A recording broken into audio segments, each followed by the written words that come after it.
Hello dear friends, my name is Mohibullah Ansari.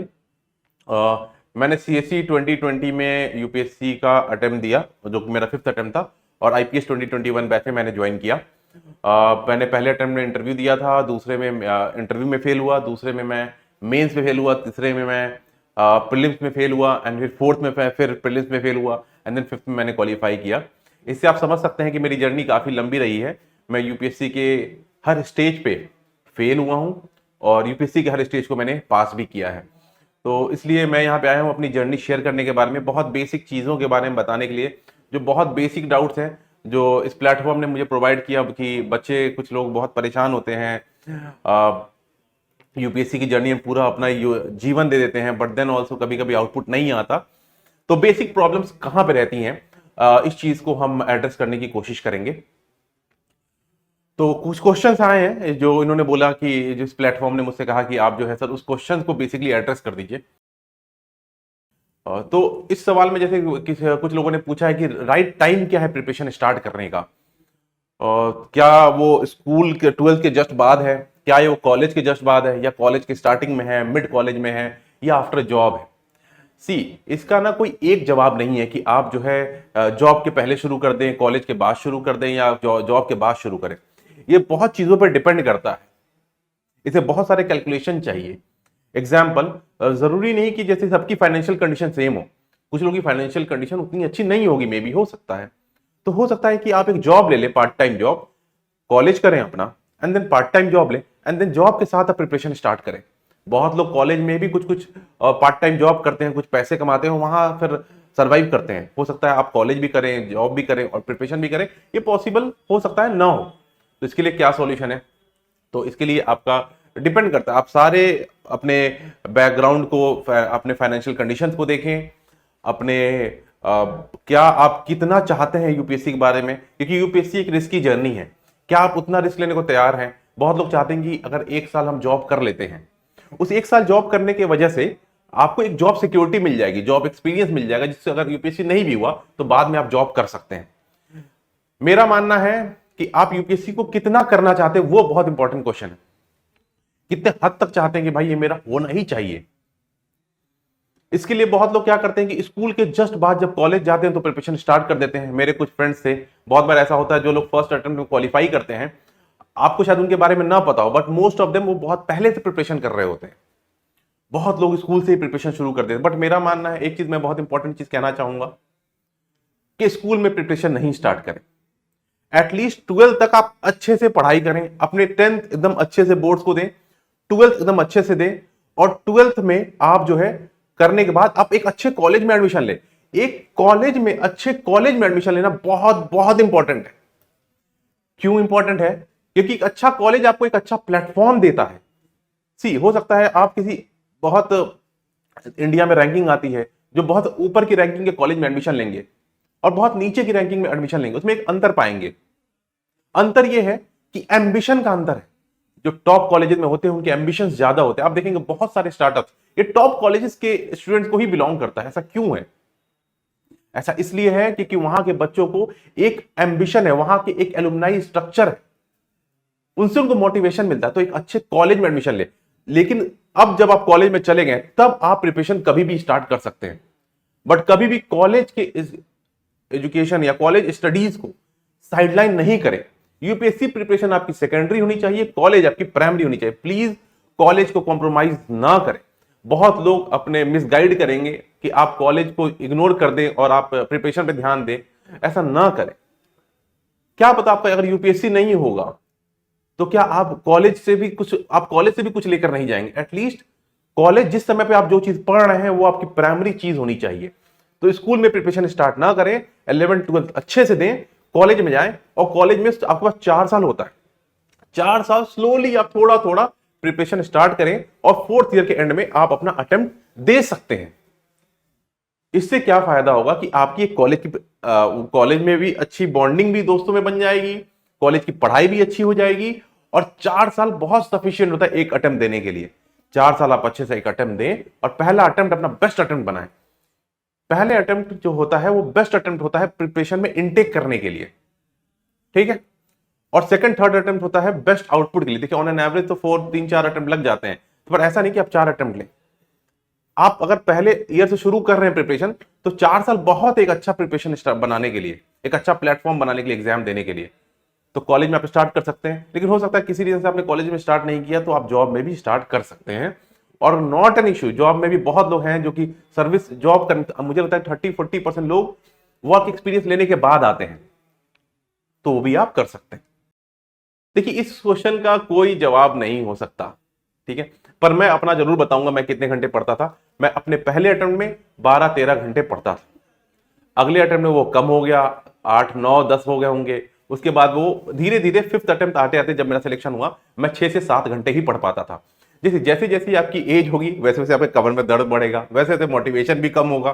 तो और वही बोरिंग चीजें हो जाती है। लक्ष्मीकांत पहले पढ़ने में मजा आता है, मैंने पहले अटेम्प्ट में 6 बार पढ़ा लक्ष्मीकांत, स्पेक्ट्रम, लेकिन फिर वही बाद में आपको मन नहीं करता है, तो आपकी सिटिंग आवर्स स्लो होती जाती हैं टाइम के साथ। इसलिए पहले अटेम्प्ट में सबसे ज्यादा पढ़ें, 12-13 घंटे जितना पढ़ सकते हैं। सेहत का ध्यान रखें। मेरे एक दोस्त था, वो कितने 6 वीक तक वो नहाया ही नहीं, उसकी वजह से उसको बीमारी हो गई। तो अगर सेहत का ध्यान नहीं रखेंगे और लॉस्ट हो जाएंगे पढ़ाई में, तो हो सकता है आपका सेहत खराब हो जाए, जिसकी वजह से आपको लॉस ही होगा लॉन्ग रन में। तो ये गलती ना करें। तो मैं पहले अटेम्प्ट में 12 घंटे पढ़ता था, मैं भी चाहूंगा आप ज्यादा से ज्यादा पढ़ाई करें। उसके बाद आप जो है बस इतना ध्यान रखिए, ये सवाल ही मुझे गलत लगता है कि आप कितना देर पढ़ रहे हैं। आप सवाल ये होना चाहिए कि कितना देर जो नहीं पढ़ रहे हैं वो आवर्स कौन से हैं। सोते हैं आप कितने घंटे? 7 hours sleep is good enough. 6 to 8 hours, मतलब मेरा मानना है कि ये बहुत ज्यादा अच्छा है। 6 to 8 आवर्स, ना इससे कम सोए ना इससे ज्यादा सोए। मैंने एवरेज निकाल के मैं 7 सवा 7 घंटे सोता था, बीच में मैं खा लंच के बाद 20 मिनट का नैप लेता था। अब आप कहेंगे सर मुझे तो नींद ही सर 20 मिनट में आती है। तो सोने किसने कहा? आप आंख बंद करके मेडिटेट कर लीजिए, आंख बंद करके अपने सांस पे फोकस कीजिए और 20-25 मिनट के बाद का अलार्म लगाइए, उठ जाइए 20-25 मिनट बाद। तो ये 7 घंटे आपके सोने, 7 साढ़े 7 घंटे सोने को हो गए। 3 टाइम नाश्ता या खाना खाते हैं आप और शाम को स्नैक्स लेते हैं, उसके लिए आप आधा आधा घंटा निकाल लीजिए। ये हो गए आपके 2 घंटे चले गए। 7 घंटा सोना, 2 घंटा खाना पीना और सुबह में फ्रेश होना और बाकी चीजों के लिए आप 1 घंटा और रख लीजिए। कुल मिलाकर आप 10 घंटा आपका चला गया इसमें। तब भी आपके पास 14 घंटे बचते हैं। मैं मानता हूं 1 घंटे आप फिर भी किसी चीज के लिए दे देते हैं, तब भी आपके पास 12-13 घंटे बच रहे हैं। इसको कैपिटलाइज करिए। ये सवाल कभी मत पूछिए कितना घंटा पढ़ना है, ये पूछिए कितना घंटा नहीं पढ़ना है, उसके बाद जो बचा वो सब में पढ़ना है। ठीक है, इसका जवाब मैं पहले ही दे चुका हूं। मैं जब मैं आईआईटी की तैयारी करता था तब मैं 17-18 साल का था, 16-17 साल का था। तब मेरे 6 साढ़े 6 घंटे सोता था। उसके बाद उम्र बढ़ जाती है, सोने का और मन करता है। तब फिर मैं जब कॉलेज गया, कॉलेज के बाद जब मैं प्रिपरेशन में आया, तो मैं 7 साढ़े 7 घंटे सोता था। उसके बाकी आवर्स मैं आपको बता दिया मैंने कैसे डिस्ट्रीब्यूट किया था और वो सब मैं पढ़ता था। इस क्वेश्चन को मैं बताना चाहूंगा कि मैं अपनी स्ट्रेटेजी बता देता हूं, डे टू डे स्ट्रेटेजी क्या थी, बाकी आप अपने हिसाब से फॉलो कर सकते हैं। क्योंकि मैं दिन में पढ़ता था, बहुत लोग रात को फॉलो करते हैं, तो उनकी स्ट्रेटेजी अलग हो सकती है। बट मेरी स्ट्रेटेजी ये थी, मैं सुबह 7 बजे उठूंगा, रात को 12 बजे सोऊंगा, या अगर 1 बजे सोऊंगा तो 8 बजे उठूंगा, 12 बजे सोऊंगा तो 7 बजे उठ जाऊंगा। 1 घंटे मुझे लगते थे फ्रेश होने में, नहाने में, कपड़े धोने में, नाश्ता करने में। 8 बजे मैं लाइब्रेरी होता था। या अगर 1 बजे सोया हूं तो 8 बजे उठूंगा, 9 बजे मैं लाइब्रेरी होता था। 12 बजे सोया हूं, 7 बजे उठूंगा, 8 बजे लाइब्रेरी होता था।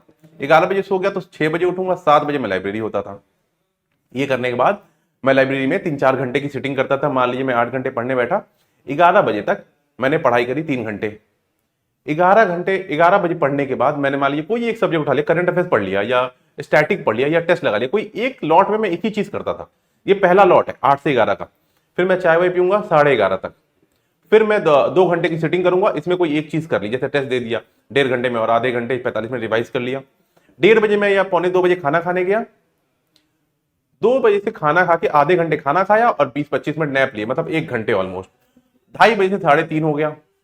फिर 3:30 बजे पढ़ने बैठूंगा, 6-6:30 बजे तक फिर मैं दोबारा एक कोई सी सब्जेक्ट उठाऊंगा, या कोई भी टेस्ट उठाऊंगा, या करंट अफेयर उठाऊंगा, या कोई भी एक पार्ट सब्जेक्ट चीज करूंगा, वो करता था। 6:30 बजे उठा, चाय वाय पिया, स्नैक्स लिया, फिर 6:30 से मैं 8:30 या 9 बजे तक पढ़ता था।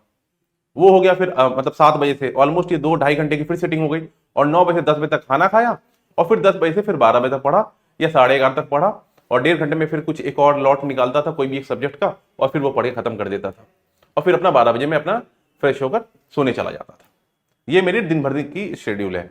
अब इसमें देखिए मैंने क्या किया कि इसमें बस मैंने ये फिगर आउट किया किस समय पे मुझे पढ़ाई नहीं करनी, वो मेरा फिक्स था, बाकी समय तो मुझे पढ़ना ही है। तो मैं कोशिश करता था कि वो टाइम जो है वो और कम हो जाए, कभी 5 मिनट कहीं बचा लूं, कभी 10 मिनट। तो इससे मतलब स्टार्टिंग फर्स्ट अटेम्प्ट में ऐसा लगता था कि 1 मिनट बचा लूं, 2 मिनट बचा लूं, वो अच्छा लगता था। फिर बाद में यही चीज नहीं हो पाती है। तो पहले अटेम्प्ट में आप बिल्कुल लगे कि पढ़िए, पहला अटेम्प्ट आपका बेस्ट अटेम्प्ट होना चाहिए। ये सवाल बहुत इंपॉर्टेंट है, प्रोक्रेस्टिनेशन को कैसे रोकना है। इसका एक बहुत बहुत सिंपल स्ट्रेटेजी है। पहली स्ट्रेटेजी ये है कि आप माइक्रो प्लानिंग करें। पहले एक माइक्रो प्लानिंग करें कि भाई मुझे 2 महीने में ये सब्जेक्ट खत्म करना है, 1 महीने में सब्जेक्ट खत्म करना है। उसके बाद एक माइक्रो प्लानिंग करें कि भाई इस दिन ये सब्जेक्ट, इस दिन ये सब्जेक्ट, इस दिन ये सब्जेक्ट खत्म होना चाहिए। ये 2 तो प्लानिंग हो गई। तीसरा ये हो गया आपका थॉट, क्या करना चाहते हैं। तीसरा जो मोस्ट इंपॉर्टेंट चीज है वो है आप पहला कदम लीजिए। बहुत बार प्रोक्रेस्टिनेशन होने का रीजन ये है कि हम ये सोचते हैं हम कल शुरू करेंगे, परसों शुरू करेंगे। ऐसा नहीं है करना है। आपने सोचा कि ये काम करना है तो आपको बस स्टार्ट कर देना है वो काम। पहला कदम लीजिए, चाहे कैसे भी लीजिए, आप just take the first step. First step आपने ले लिया, आपका प्रोक्रेस्टिनेशन खत्म होने लग जाएगा। इस क्वेश्चन में पूछा है कि सर फोकस्ड कैसे रहें, डिस्ट्रैक्शन से कैसे बचें। इसका एक सिंपल सवाल का जवाब है डिसिप्लिन। जो मैंने आपको बताया कि इस समय पढ़ने बैठना है तो पढ़ने बैठना है, मोबाइल नहीं लेकर जाना है। अगर मैं लाइब्रेरी जा रहा हूं तो मैं मोबाइल लेकर नहीं जाऊंगा, मैं मोबाइल आपका साइड में रख दूंगा। या फिर किसी, मैं क्या करता था लाइब्रेरी जाता था, मैं अपने दोस्त के रूम बैग में मोबाइल रख देता था कि भाई तू अपने बैग में मोबाइल रख। अब बार बार मांगने में तो आपको भी शर्म आएगी। एक मेरे दोस्त को सिगरेट पीने की आदत थी, तो वो क्या करता था, वो अपने सिगरेट अपने दोस्त के बैग में रख, दोस्त के पास ही रख दिया था उसने कि तू रख, और मुझे एक टाइम में एक दे दिया करना जब मैं मांगू, क्योंकि डब्बा रखता था तो पूरा पी जाता था। तो वो कभी कभी उससे एक मांग लेता था और ज्यादा मांगने पर उसको डांट देता था उसका दोस्त, दोस्त का इतना हक तो बनता है। तो उस तरीके से उसने सिगरेट पीने की आदत अपनी कम कर ली, मैंने अपने मोबाइल यूज करने की आदत कम कर ली। आपको अपना तरीका निकालना पड़ेगा। मेरा ये तरीका था। डिसिप्लिन मोस्ट इंपॉर्टेंट है। आपने कोई चीज प्लान किया कि भाई इस पॉइंट पे ये काम करना है तो करना है, उसमें मैक्रो प्लानिंग माइक्रो प्लानिंग मैं पहले बता चुका हूं करना है, और मोबाइल अपना दूर रखना है, और बिल्कुल डिसिप्लिन रहे कि इस समय पढ़ने बैठना है तो इस समय पढ़ने बैठ गए। इस क्वेश्चन में एक बहुत बड़ी प्रॉब्लम होती है कि इसमें लोग ये समझने लग जाते हैं कि मैं ही दुखियारा क्यों हूं, मैं ही प्रताड़ित क्यों हूं, मेरे साथ ही ऐसा क्यों होता है। अपने आप को विक्टिम नहीं बनाना है। इस चीज में अपने आप को विक्टिम नहीं बनाना है। ये मानिए कि ये चीज सबको होती है, डिमोटिवेशन सबको होता है, डलनेस सबके लाइफ में आती है। आप सेम चीज आप डेली कर रहे हो, डिमोटिवेशन होना ही है, डिप्रेशन हो सकता है हो जाए आपको, लेकिन इसके लिए हार नहीं मानना है। इसके लिए क्या करना है, मैं डेली लिख के लगाता था मैं यूपीएससी क्यों करना चाहता हूं, वॉल के आगे मैं डेली लिख के लगाता था क्यों करना है। आप समझिए इस चीज को, क्यों करना है। जब आपके अंदर वाई क्लियर होगा ना, why I want to do this, तब आप नहीं डिमोटिवेट होंगे। डिमोटिवेट होंगे, डिप्रेशन आएगा। मैं भी डिप्रेशन में रहा, मैं तो पूरी वीडियो शेयर की है, इस चैनल पे भी शेयर किया और बाकी चैनल पे भी शेयर किया। मैं इसलिए ही शेयर किया हूं ताकि बाकी लोग जिनको ऐसा लगता है कि डिप्रेशन और डिमोटिवेशन उनको ही आ रहा है, उनको रियलाइज हो कि नहीं ऐसा नहीं है। टॉपर्स भी इसके थ्रू जाते हैं, जो लोग सिलेक्ट हुए वो भी इस जर्नी से गए हैं। तो आप अकेले नहीं है इस जर्नी में। डिमोटिवेशन डिप्रेशन आपको अकेला नहीं आता, सब लोग इसके थ्रू गुजरते हैं, सब ने फेस किया है। तो आप ये बात समझिए कि मैं अकेला नहीं हूं, सबसे पहला चीज ये। दूसरा कि आप हमेशा डेली लिख कर लगाइए कि आप क्यों करना चाहते हैं, why you want to do this exam. ये बहुत इंपॉर्टेंट है। एक बार आपका ये क्लियर हो गया कि why you want to do this exam, तो ये बहुत आपको मोटिवेट करेगा। और तीसरा मोस्ट इंपॉर्टेंट, मोटिवेशन कंसिस्टेंट नहीं रहता किसी के साथ, कोई भी कंसिस्टेंटली मोटिवेटेड नहीं रहता, बट डिसिप्लिन कंसिस्टेंट हो सकता है। मुझे हो सकता है 8 बजे पढ़ने जाने का मन नहीं कर रहा है, वो मैं डिमोटिवेटेड हूं, बट डिसिप्लिन ये कहता है कि मुझे पढ़ने जाना है तो मैं पढ़ने जाऊंगा। तो डिमोटिवेशन डिप्रेशन सबको आप कैंसिल कर सकते हैं अपने डिसिप्लिन से। इस क्वेश्चन में किसी ने पूछा है कि फेलियर को कैसे हैंडल करें। फेलियर, इस बात को आप समझ लीजिए कि इस एग्जाम का पार्ट एंड पार्सल है। एग्जाम में मैं 4 बार फेल हुआ, फिर 5th बार क्वालिफाई हुआ। ऑन एन एवरेज 3-4 साल लग जाता है लोगों को सिलेक्ट होने में। तो फेलियर से आपको मौके का फायदा उठाना है। जैसे मेरे पास प्री नहीं हुआ तो मैंने मेंस के नोट बना लिए थे। आपदा को अवसर में बदलना है, आपदा को अवसर में बदलिए। फेलियर आया, आपके पास 1 साल पढ़ने का मौका मिला, आप अच्छे मेंस के नोट्स बनाइए और फिर तैयारी शुरू कीजिए। और सबसे इंपॉर्टेंट है, बी अ सक्सेसफुल फेलियर। आप अपने फेलियर का फायदा उठाकर आप अपने आप को सक्सेस की तरफ ले जाइए। आपको फेलियर मौका देता है ये जानने का कि आपका ये तरीका गलत था। तो फेलियर से आप सीखते हैं, फेलियर से सीखना बहुत जरूरी है। Be a successful failure. बहुत लोग कहते हैं कि सर मुझे तो याद ही नहीं होता, सर मैं तो बहुत दुखियारा हो गया हूं, सर मेरे को ही दिक्कत है। मेरे को, आपको प्रॉब्लम नहीं है, ये प्रॉब्लम सारे एस्पिरेंट्स की है। मुझे भी दिक्कत आती थी, मुझे भी याद नहीं होता था, पर ठीक है मैंने अपना सॉल्यूशन निकाला। मैं पूरे हाथ पे भर लेता था कि जब तक खाना नहीं खाऊंगा तब तक मैं इसको याद कर लूंगा। मैं यहां लिख लेता था, यहां लिख लेता था कि जब तक खाना खाने जाऊंगा, हाथ धोऊंगा, उससे पहले मेरे को याद कर लेना है। किसी भी चीज को आप बार बार देखेंगे वो याद हो जाएगा। तो आप समझिए कि आपकी वीकनेस और स्ट्रेंथ क्या है। जैसे मेरी वीकनेस थी कि मुझे याद नहीं होता था, पर मैंने सोचा कि ये तो प्रॉब्लम बोलने से कुछ होगा नहीं, इसका सॉल्यूशन निकालना पड़ेगा। किसी भी प्रॉब्लम आती है आपको, कोई भी प्रॉब्लम यूपीएससी प्रिपरेशन में, आप उसको लिख लीजिए कहीं पर, और लिख के उसका प्रॉब्लम लिखिए और फिर उसका सॉल्यूशन लिखिए। आपको खुद समझ में आ जाएगा क्या करना है। ठीक है। और मैं तो पर्ची रखता था पॉकेट में याद करने के लिए, कि हमेशा पॉकेट से निकाल के देखते रहता था जो चीज याद नहीं हुई। मैं क्या करता था, रिवीजन का मेरा एक तरीका था, मैं आज किसी भी चीज को पढ़ता था तो आज पढ़ा, फिर उसको नेक्स्ट वीक पढ़ता था, फिर उसको नेक्स्ट वीक, जैसे वेडनेसडे को कोई आज पढ़ा मैंने, अगले वेडनेसडे, फिर उसके अगले वेडनेसडे, फिर उसके अगले वेडनेसडे, जब तक मैं उसको 8 बार नहीं पढ़ लेता था नोट्स को, तब तक मैं उसको नहीं छोड़ता था। एक बार मेरा मानना कि अगर 7-8 बार पढ़ लिया, आपको याद होना ही है। जब मेरे जैसा कमजोर मेमोरी का बंदा याद कर सकता है, फिर आप तो याद कर ही सकते हैं। तो एक्चुअली मेरी मेमोरी वीक थी, बट मैंने फिगर आउट किया सॉल्यूशंस कि याद करने के लिए बार बार देखूंगा तो याद हो जाएगा, और वो याद हो गया। Thank you. और लास्ट क्वेश्चन है सर, कि सर अगर मैं फेल हो गया तो, अगर मेरा सिलेक्शन ही नहीं हुआ तो मुझे तो मैं तो इसमें फेल नहीं हुआ, अभी तो पास हो गया हूं।